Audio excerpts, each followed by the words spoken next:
Bonjour à tous, nous allons commencer. Merci d'assister à ce webinaire consacré aux pompes à chaleur pour le bâtiment. Pour commencer, quelques informations relatives au déroulé du webinaire. Si vous avez, tous vos micros sont coupés automatiquement, donc si vous avez des questions à poser, n'hésitez pas à les indiquer dans le chat, dans le bandeau à droite.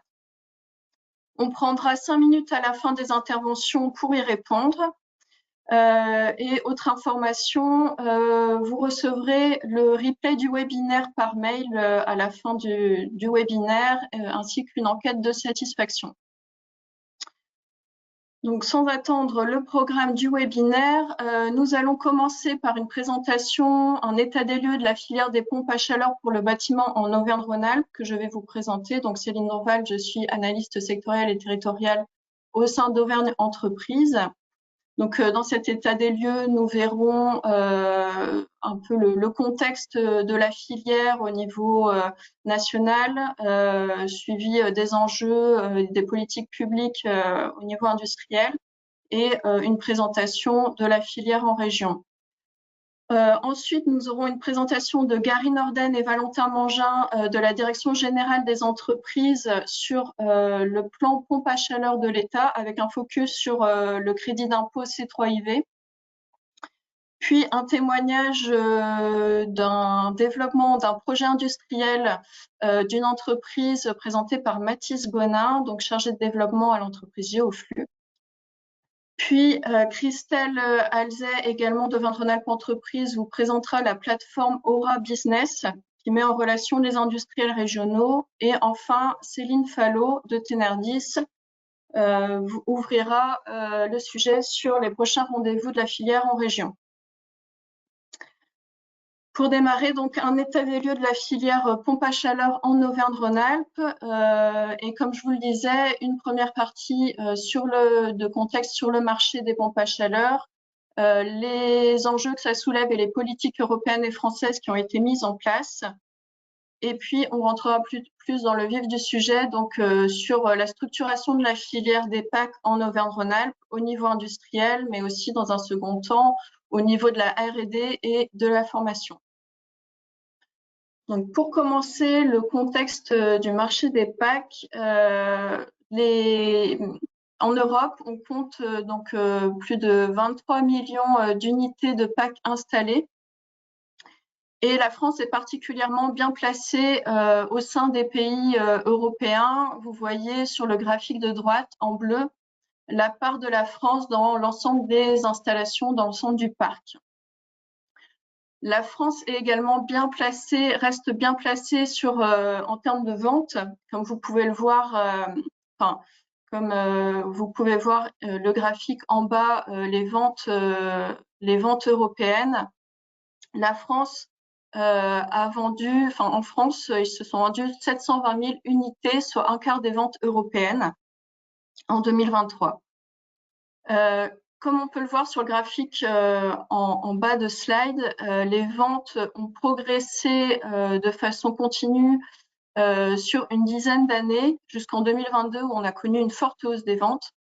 Et puis, elles ont eu tendance à ralentir en 2023 et 2024 a connu une chute assez importante des ventes au niveau européen. En France, le parc installé de PAC est évalué à 6,5 millions. Les ventes des industriels n'ont pas connu une chute aussi importante que les ventes dans le pays. Le graphique qui est en bas de la slide ici, ventes 2022 et 2023, ce sont les ventes des industriels qui produisent des PAC en France plutôt que les ventes globales de PAC dans le pays. Donc, ce qu'on constate, effectivement, c'est qu'il y a une baisse en 2024, mais pas en 2023 pour le coup. Et cette baisse, elle est un peu moindre que la moyenne européenne puisqu'elle est à moins 19% au lieu de moins 23%.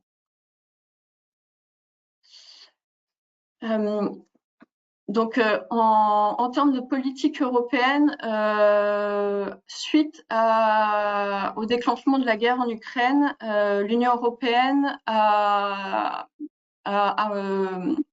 lancé un programme REPowerEU pour accélérer un certain nombre d'énergies vertes pour pouvoir, pour être plus indépendant face au gaz russe. Et les PAC ont fait partie de ce programme. Donc l'objectif, ça a été pour l'Union européenne d'accélérer le déploiement des PAC et un objectif de 10 millions de PAC installés annuellement d'ici 2027 a été fixé. Ce qui implique également la formation de 750 000 installateurs. En France, le gouvernement s'est appuyé sur ces objectifs ambitieux pour présenter un plan, cette fois moins centré sur les installations que sur l'industrialisation des PAC, puisque l'idée, en France, actuellement, on produit environ 250 000 unités intérieures. Donc, si on augmente le déploiement des PAC et donc les ventes, l'idée est de rester dans les mêmes proportions de PAC françaises fabriquées en France par rapport aux ventes européennes. Donc, dans cette idée-là, l'objectif du gouvernement serait de produire 1 million de PAC d'ici 2027 dans le pays. L'idée, c'est aussi d'offrir des débouchés aux fabricants de chaudières gaz qui sont très présents en France et d'assurer leur transition également vers les PAC. Comme on le voit, toutes ces politiques ont un impact, les politiques françaises ont un impact sur les ventes. Vous pouvez voir dans le graphique en bas à droite l'évolution des ventes par année.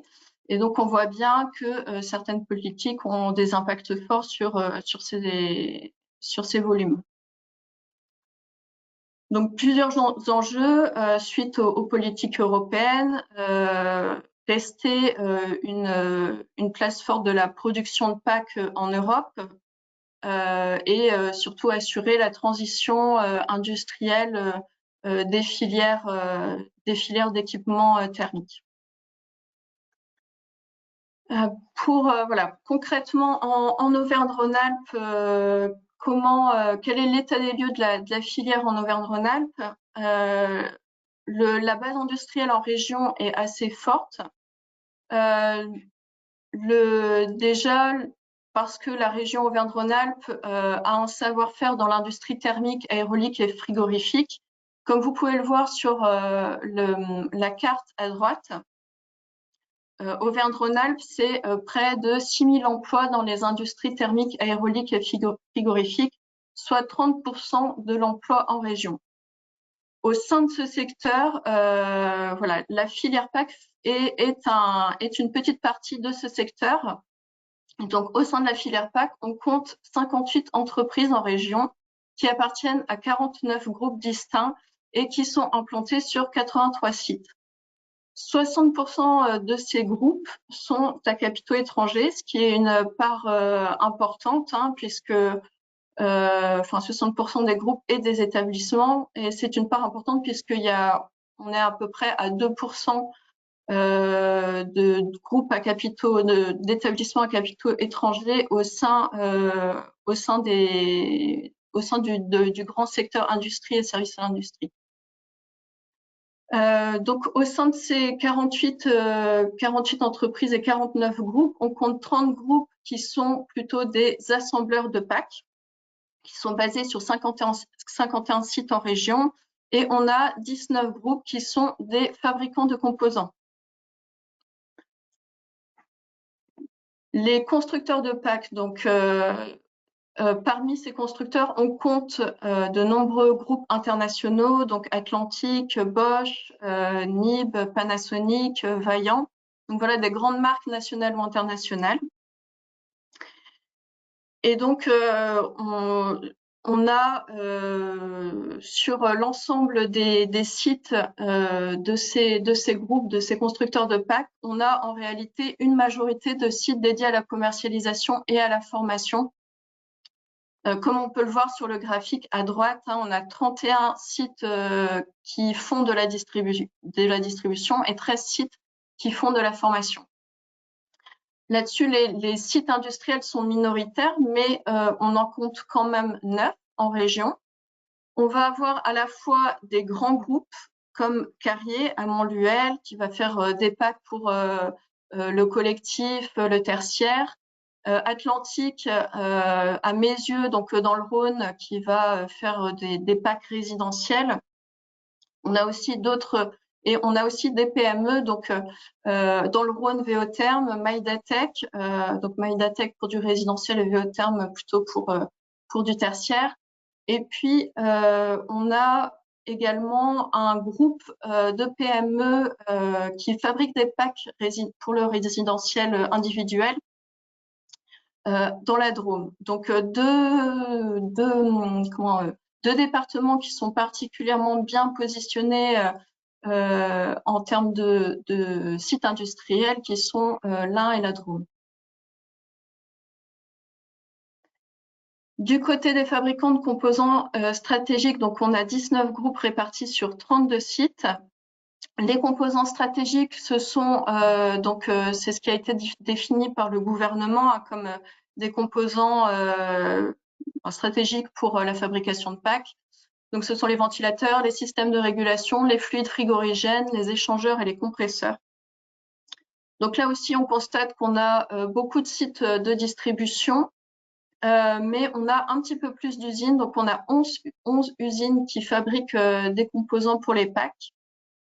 Et on a à chaque fois au moins 2 sites industriels qui vont fabriquer un composant. C'est-à-dire que, par exemple, on va avoir Fabresse et Bisbrook qui font, Fabresse et Zilabec qui vont faire des ventilateurs.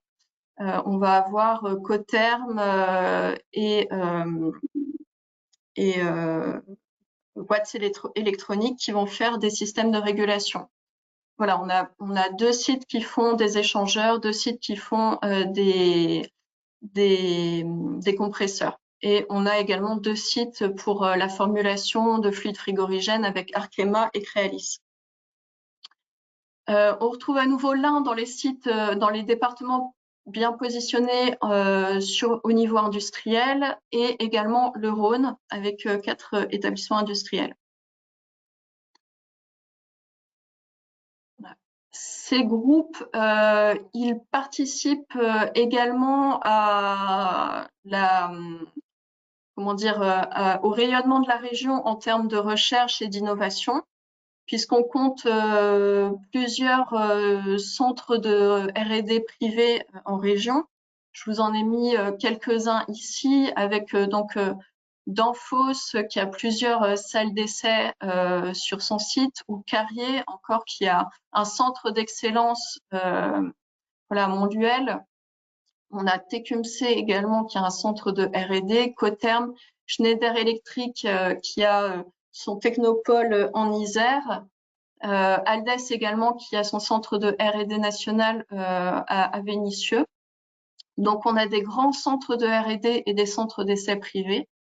Mais surtout, on a aussi des laboratoires comme le CETIL, des laboratoires historiquement positionnés sur le thermique, comme le CETIL, qui a été créé en 1982, mais également le CETIAT, le Centre technique des industries aéroliques thermiques, qui est le seul centre technique national positionné sur le thermique et donc qui est implanté à Lyon depuis les années 60 et qui possède des salles d'essai pour le test de pompe à chaleur depuis les années 70.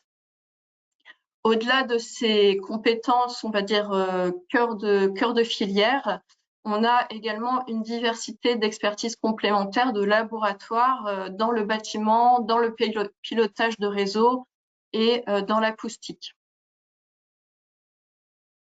Enfin, en termes de formation, la région est également bien positionnée. La formation, c'est un gros enjeu également de l'accélération, en cas d'accélération de l'industrialisation des PAC et de leur déploiement en Europe. La formation, c'est un enjeu majeur puisque on pourrait, la filière pourrait intégrer 45 000 emplois supplémentaires d'ici 2027, dont 30 000 installateurs. Et donc en région, on dispose d'une bonne base de formation puisqu'on a plus de 200 formations, dont 180 sur les niveaux CAP, Bac Pro et BTS, ce qui positionne la région au même niveau que l'Île-de-France. Et donc, comme on peut le voir à droite, on a énormément de formations en montage, installation, maintenance d'équipements.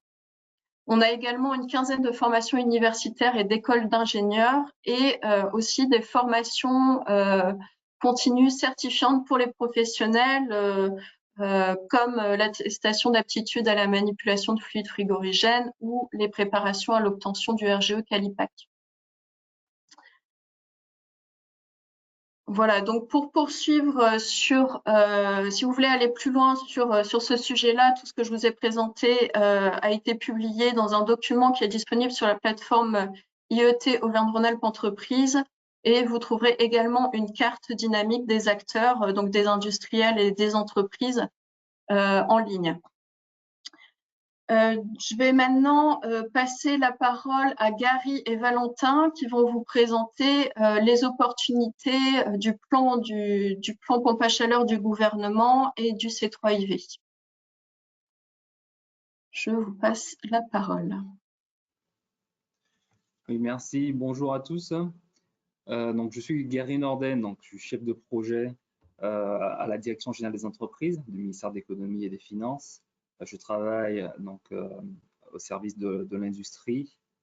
J'interviens notamment donc sur les politiques industrielles, la mise en œuvre de politiques industrielles relatives aux équipements, à la fabrication d'équipements thermiques et électriques. Et je suis accompagné de Valentin Mangin qui intervient également dans la même équipe sur les pompes à chaleur. Donc, notre présentation va se concentrer sur les mesures de soutien à la production de pompes à chaleur qui s'inscrivent dans le cadre de plan d'action national qui a été donc adopté en avril dernier. Donc, je vais vous présenter brièvement, puis vous présenter plus spécifiquement les mesures de soutien à l'investissement industriel, mais également une actualité concernant le soutien à la demande. Donc, on peut, sur la slide suivante, présenter rapidement les grands objectifs de ce plan. Pour rappel, il s'agit d'un plan d'action qui a été annoncé en avril 2024 par la précédente équipe gouvernementale. Il fixe un objectif d'atteindre une production en France d'1 million de pompes à chaleur, ce qui représente un doublement de la capacité de production qui a été recensée en fin 2023. La réussite de ce plan requiert également la création de 47 000 nouveaux emplois, dont notamment 30 000 installateurs.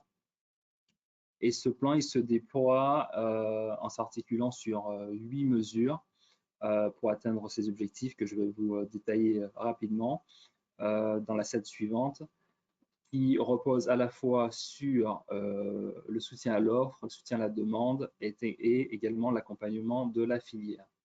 Donc la première mesure vise à soutenir la création d'usines de production de pompes à chaleur ou l'extension d'une usine existante avec un outil principal d'accompagnement qui est le C3IV que je vous détaillerai ensuite, un crédit d'impôt C3IV qui est l'une des mesures phares de ce plan. La mesure 2 vise à réorienter la commande publique et les aides publiques à l'achat de pompes à chaleur vers l'offre française et européenne. Nous étudions pour cela des critères environnementaux, mais également nous étudions des critères de résilience qui sont désormais requis par le règlement européen NZIA. On peut cliquer rapidement au fur et à mesure sur les mesures pour afficher les outils clés. La suivante, en cliquant, c'est la mesure 3. Des mesures de simplification sont prévues, seront déployées selon le calendrier du projet de loi simplification, que je ne détaillerai pas ici, mais qui sont pilotées par le ministère du Logement.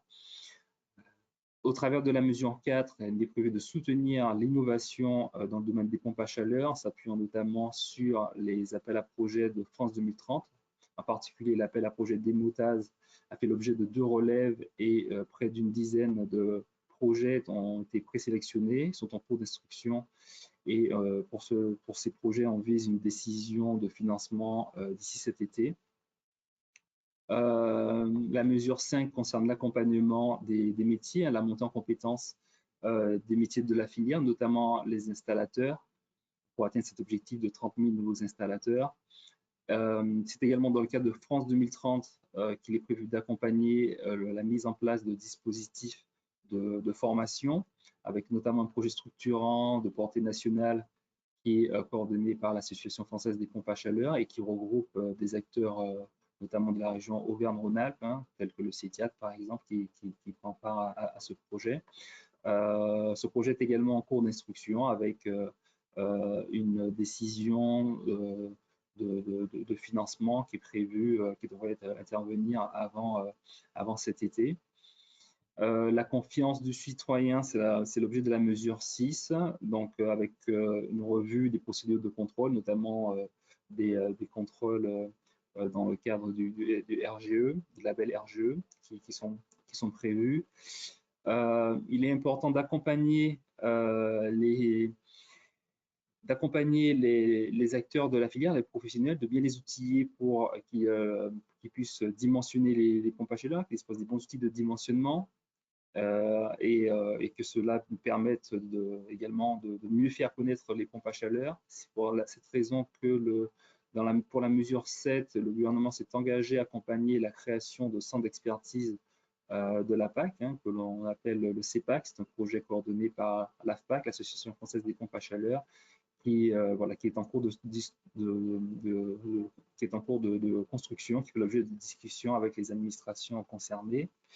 Enfin, dans le cadre de la mesure 8, ce plan d'action vise à développer la pompe à chaleur dans l'industrie. La pompe à chaleur est aujourd'hui encore trop peu utilisée dans ce secteur d'activité, et des travaux ont été menés pour créer une nouvelle fiche d'opération standardisée concernant la valorisation de la chaleur fatale, en utilisant notamment, en favorisant notamment l'installation de pompes à chaleur. Pour la suite, je vous présente en particulier le crédit d'impôt aux investissements dans l'industrie verte, que l'on nomme le C3IV. Alors, ce crédit d'impôt, il ouvre de nouveaux horizons pour soutenir des projets stratégiques dans 4 filières, que sont donc le solaire photovoltaïque, l'éolien en mer, les batteries et les pompes à chaleur. Donc, ce crédit d'impôt vise à soutenir des investissements industriels, c'est-à-dire que l'assiette des dépenses qui est visée, ce sont des capex productifs. Bien entendu, aux côtés de ce crédit d'impôt, d'autres dispositifs existent pour soutenir la R&D, la formation, tel que je l'ai évoqué précédemment. Ce qu'il faut retenir, c'est que ce crédit d'impôt, il s'appuie sur un régime temporaire qui a été négocié avec la Commission européenne, qui s'appelle le TCTF, et ce régime expire le 31 décembre 2025. Donc, il est nécessaire de mobiliser, d'utiliser ce crédit d'impôt avant cette date d'expiration. C'est un outil qui est intéressant, c'est un outil phare de la mise en œuvre des projets industriels dans l'industrie verte, puisqu'il permet de financer il permet un taux d'aide de 20 à 45%, selon 2 paramètres que sont la taille de l'entreprise, donc plus l'entreprise est petite, plus on l'aide, mais également selon le lieu d'implantation du projet, puisque donc, les projets qui seraient implantés en zone AFR peuvent bénéficier d'une bonification de 5% par rapport à la grille des taux standards. Donc les zones AFR sont les zones à finalité régionale. Cette cartographie est disponible facilement en ligne, donc vous pourrez, en fonction de la localisation de votre projet, vérifier s'il se situe dans une ville située en zone AFR et si votre projet peut être éligible à un taux bonifié de 5%. Le plafond d'aide a également été rehaussé grâce à ce régime d'aide, puisqu'il est de 150 millions d'euros par entreprise et par projet, et il peut aller jusqu'à 200 millions d'euros si le projet est situé en zone AFR. Donc, l'ensemble des conditions de ce crédit d'impôt est disponible sur le site de la Direction générale, la DGFiP, hein, la Direction générale des impôts. En particulier, retenez bien qu'il s'agit d'investissements industriels finançant les capex productifs tels que les terrains, les bâtiments, les équipements, mais également des dépenses des actifs incorporels tels que les brevets, les licences par exemple. Je rappelle la date d'expiration du 31/12/2025. C'est la date limite pour que les services fiscaux vous délivrent l'agrément. Ça veut dire que votre projet devra être déposé avant septembre, hein, avant la fin de l'été, compte tenu du délai d'instruction des dossiers qui est de 3 mois. Comme il s'agit d'un crédit d'impôt, il est versé au moment du paiement à l'IS, hein, à l'impôt sur les sociétés. Si votre IS est nul, ben, la somme vous est créditée. Ce dispositif permet aussi, peut également être versé à un établissement bancaire, hein, si vous souhaitez bénéficier d'un prêt également. Et dans ce cas, donc, cela veut dire que en cas de cession de la créance d'un établissement bancaire, c'est cet établissement qui recevra le crédit d'impôt. Je vous invite à consulter le lien que je vous communiquerai pour vérifier les autres conditions de ce TCTF. Je vais dans la slide suivante, quand même vous présenter brièvement comment le processus de traitement de ce crédit d'impôt. Il s'appuie sur 2 services, donc la DGFiP, les services fiscaux, mais également l'ADEME. Donc la DGFiP va analyser l'éligibilité de l'entreprise, les comptes de l'entreprise pour s'assurer que vous êtes bien éligible à ce type de dispositif. Donc, on va dire c'est l'instruction fiscale classique. Et la DGFiP va également faire appel à l'ADEME pour vérifier, pour réaliser une analyse technique et notamment vérifier que les dépenses que vous présentez relèvent bien de la filière des pompes à chaleur, puisque le crédit d'impôt vise uniquement des investissements dans 4 filières clés que j'ai citées précédemment, dont les pompes à chaleur. Donc, la DGFiP va mobiliser les experts de l'ADEME pour s'assurer que les équipements que vous avez prévus, les lignes de production que vous avez prévues, ont bien pour finalité la production de pompes à chaleur. Sur la slide suivante, je rentre un peu plus en détail sur le parcours du point de vue de l'entreprise. Donc, vous avez la possibilité très facilement, lorsque vous avez prévu d'investir, de vérifier l'éligibilité de votre projet au C3IV. Il y a une Q&A, question-réponse, qui facilite aussi la compréhension de ce dispositif, que je vous invite également à consulter. Et ensuite, cela vous permet de disposer de l'ensemble des informations pour déposer votre dossier, votre demande d'agrément, puisque la première décision fiscale concerne prend la forme d'un agrément qui vous donne droit au crédit d'impôt. Ce qui est important, c'est à partir de la date du dépôt de dossier que les dépenses seront considérées éligibles. Donc, quand vous aurez déposé votre dossier, il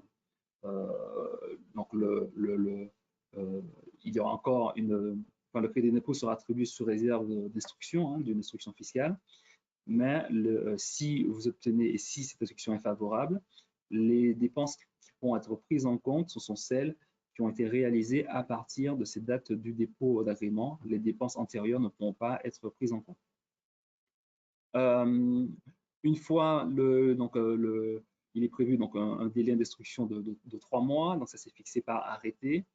Une fois que vous aurez reçu votre agrément au crédit d'impôt, vous devrez déclarer les dépenses réalisées au cours de l'année lors de votre déclaration fiscale, et vous recevrez le versement des services fiscaux au prorata des dépenses qui ont été réalisées au cours de l'année. Et vous reproduirez cet exercice chaque année, puisque les projets s'étalent sur plusieurs années, 3 ans, 5 ans. Donc, chaque année, vous devrez refaire cet exercice de déclaration fiscale et recevrez le montant en proportion des dépenses réalisées et conformément à l'agrément qui fixe, lui, le montant maximum de crédit d'impôt et l'assiette des dépenses qui est éligible. Sur la slide suivante, je vous précise les activités qui sont éligibles concernant les pompes à chaleur. Donc, ce crédit d'impôt finance les investissements dans le domaine des pompes à chaleur, quelle que soit la technologie de pompe à chaleur. Donc, ici, il n'y a pas de précision de pompe à chaleur RO, RR, géothermique. Donc là, toutes les technologies sont visées. En termes d'activité, ce crédit d'impôt vise la fabrication de pompes à chaleur. Donc, ça, c'est le petit A hein, que vous voyez sur cette slide. Mais également, et j'insiste aussi, il vise également la fabrication des composants essentiels. Donc, c'est le B. Des composants essentiels utilisés dans la fabrication de pompes à chaleur. Donc, aujourd'hui, nous avons reçu à peu près un peu plus d'une vingtaine de dossiers de demande d'agrément qui sont en cours d'instruction. Il y a encore très peu de dossiers portant sur la phase de composants, alors que la liste est finalement assez... le champ est assez ouvert en fait hein, pour fabriquer des composants entrant dans la fabrication de pompes à chaleur. Comme vous pouvez le voir, la fabrication de compresseurs, d'échangeurs, d'éléments hydrauliques, des circuits, de composants frigorigènes et même la structure, le casing en fait, des pompes à chaleur. Tous ces composants, la fabrication de ces composants est également éligible à ce crédit d'impôt. Nous n'avons pas prévu dans ce crédit d'impôt de soutenir l'extraction de matières premières, de métaux particuliers, puisqu'ils ne sont pas spécifiques à la pompe à chaleur. Mais j'insiste sur le fait que toutes les technologies sont éligibles, toutes les technologies de pompe à chaleur sont éligibles, mais également les composants, la fabrication de composants industriels. Voilà, si vous avez un projet d'investissement industriel dans ce domaine, il peut être accompagné par ce crédit d'impôt. En cliquant, je vous fournis le lien pour aller plus loin. Donc le lien vers le site de la DGFiP qui vous permet de tester l'éligibilité de votre projet et vous fournit des informations pour déposer votre dossier. Et voilà, je vous rappelle que ce crédit d'impôt expire le 31 décembre 2025. Il faut donc déposer. Je vous invite donc à déposer votre dossier avant septembre 2024. Voilà. 2025, pardon. C'était avant septembre 2025. Donc là, il s'agissait des mesures de soutien à l'offre industrielle. Une ambition importante de ce plan, c'est également de réorienter nos dispositifs d'aide, la commande publique, vers l'offre française et européenne. Et c'est l'objet de sujets que vous présente Valentin Mangin. Oui, donc comme évoqué par Gary, donc cet objectif de réorienter les aides publiques vers les pompes à chaleur produites en France et en Europe peut désormais s'appuyer sur le règlement européen NZIA, Net Zero Industry Act, dont l'article 28 introduit en fait une obligation pour les États membres de conditionner les aides à l'achat à des critères de résilience et de durabilité. Donc la DGE a mené travaux avec les différents industriels du secteur, et notamment il y a 2 semaines, elle a mené une première réunion visant à l'introduction d'une consultation publique sur la définition en fait, de ces critères de résilience et de durabilité, qui vous sont donc présentés à la slide suivante.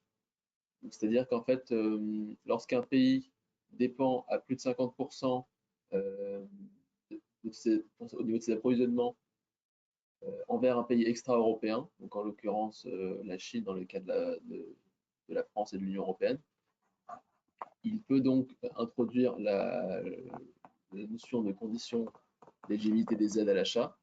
Donc, le critère de résilience proposé en fait par la DGE, à la lumière des échanges qu'on a pu avoir en fait, avec plusieurs industriels, est le suivant. Donc, au moins une des étapes clés de la production et de transformation d'une pompe à chaleur ou d'un CET, c'est un critère qui peut s'appliquer aussi à un chauffe-eau thermodynamique, n'a pas lieu en Chine. Et donc les étapes clés que l'on a identifiées, ce sont l'assemblage final du circuit frigorifique, ou bien l'assemblage de l'un des sous-ensembles du circuit frigorifique, ou enfin la fabrication du compresseur, puisque le règlement NZIA concerne à la fois les pompes à chaleur, mais aussi leurs composants clés, dont les compresseurs font partie et sont identifiés dans la rédaction de ce règlement. Et ce que l'on propose, c'est que la vérification de l'origine des pompes à chaleur puisse s'appuyer sur une norme déjà existante, donc, qui permet de garantir le lieu de production de l'ensemble des modèles de la gamme. Et à cela s'ajoute un critère de durabilité qui pourrait porter simplement dans un premier temps sur un scope minimal à respecter, un petit peu comme c'est le cas actuellement pour obtenir les AZ MaPrimeRénov'.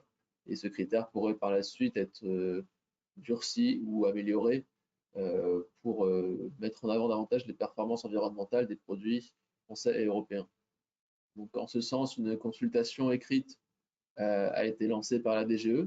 Elle est ouverte jusqu'au 6 avril prochain et elle est disponible à l'adresse suivante, donc qui sont dans les slides via le site Démarche Simplifiée.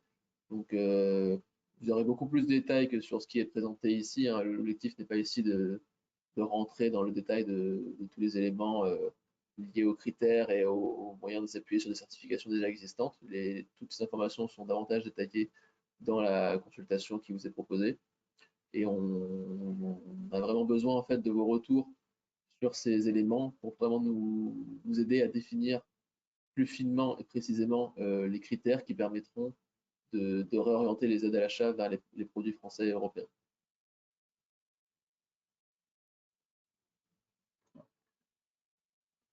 Merci à tous.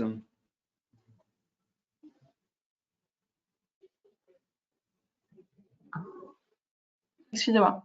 Merci Valentin et Gary. Nous allons maintenant passer au témoignage de Mathis qui va nous parler des investissements industriels de l'entreprise Géoflux pour illustrer voilà, ce sujet des investissements.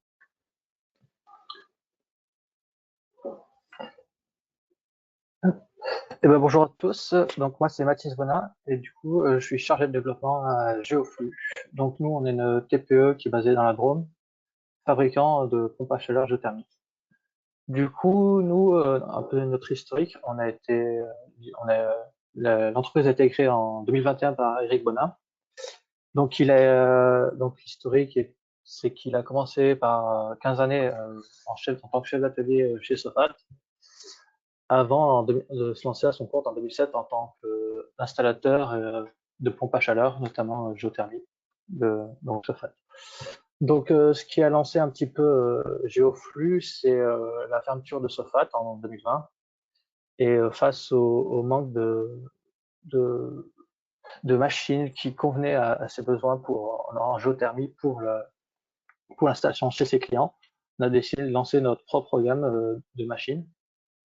Donc, on s'est d'abord concentré sur les OO et les géothermies OO et sol O.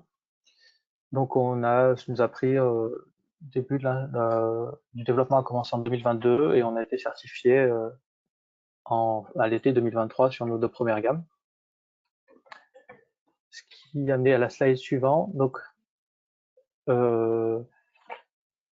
voilà, donc c'est notre produit. Donc, on a voulu faire un produit simple et assez résistant en réduisant les matériaux un peu plastiques. Donc, c'est une carrosserie métal et on a réduit l'électronique au minimum voilà, pour garantir une durée de vie plus longue de nos machines. On s'est aussi basé sur un fluide frigorigène qui a à faible GWP, donc à 146, le 454C, pour voilà, pour avoir aussi une durée de vie plus longue et pour avoir un impact plus faible écologiquement. Donc voilà, donc on fabrique en Maine France. Donc nous, notre investissement s'est basé sur la volonté, on a voulu investir dans une nouvelle usine. Et dans ce cadre-là, on a aussi s'est penché sur l'investissement d'une nouvelle machine pour automatiser une partie de notre process de fabrication. Donc c'est surtout le cintrage et le débit des tubes cuivre qui rentrent dans la composante de fabrication des machines. Donc on a réussi à trouver une entreprise qui faisait ça et qui est basée à Lyon, à côté de Lyon, donc Alliance. Et cette entreprise, voilà, on a commencé à revoir avec eux et on a commencé à s'intéresser aux dispositifs d'aide qui pouvaient nous aider parce que voilà, on est une TPE, on a des moyens limités. Et du coup, on a trouvé deux dispositifs. Donc le dispositif de la région, donc le pack Reloc, le pack relocalisation, donc qui a permis de nous aider, et aussi le C3IV. Donc avec la slide suivante, il n'y a pas grand-chose. Donc voilà. Donc nous, on n'a pas basé on a fait une demande d'aide au niveau du C3IV uniquement sur la partie machine parce que l'investissement était réalisé indirectement par une SCI. Donc on a pu faire la demande que sur la machine, mais voilà, ce qui nous vient bien. Donc avec les deux aides, on a pu financer à peu près 40% du montant de notre machine, de l'investissement, et qui devrait arriver à son terme donc avec la livraison de la machine d'ici cet été. Et du coup, ouais. Donc ça a été d'une grande aide parce que voilà, avec nos moyens limités, on a pu investir et rendre possible l'augmentation de nos capacités de production et l'automatisation, enfin garantir et permettre une meilleure qualité de nos produits. Et dans l'avenir, voilà, ça nous a permis de tourner. Voilà, aujourd'hui, on est essentiellement tourné sur la France avec l'ancien réseau Sofat, mais aujourd'hui, voilà, on veut se tourner aussi vers l'Europe et produire encore davantage, tout en restant sur la géothermie, parce que voilà, nous sommes un petit acteur et nous voulons rester à cette échelle, non plus sans trop, voilà, se tourner sur la géothermie. Donc voilà. Merci Mathis. Je vais maintenant passer la parole à Christelle qui va vous présenter d'autres opportunités de développement industriel via la plateforme de mise en relation Aura Business. Christelle.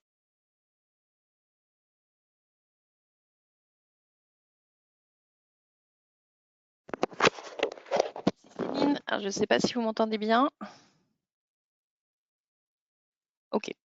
Donc bonjour à tous, Christelle Alzet. Donc je suis la référente régionale de Auvergne-Rhône-Alpes Business, qui est donc une plateforme portée par la région Auvergne-Rhône-Alpes et portée par nos services, qui permet de faire de la mise en relation qualifiée entre des donneurs d'ordre et des sous-traitants.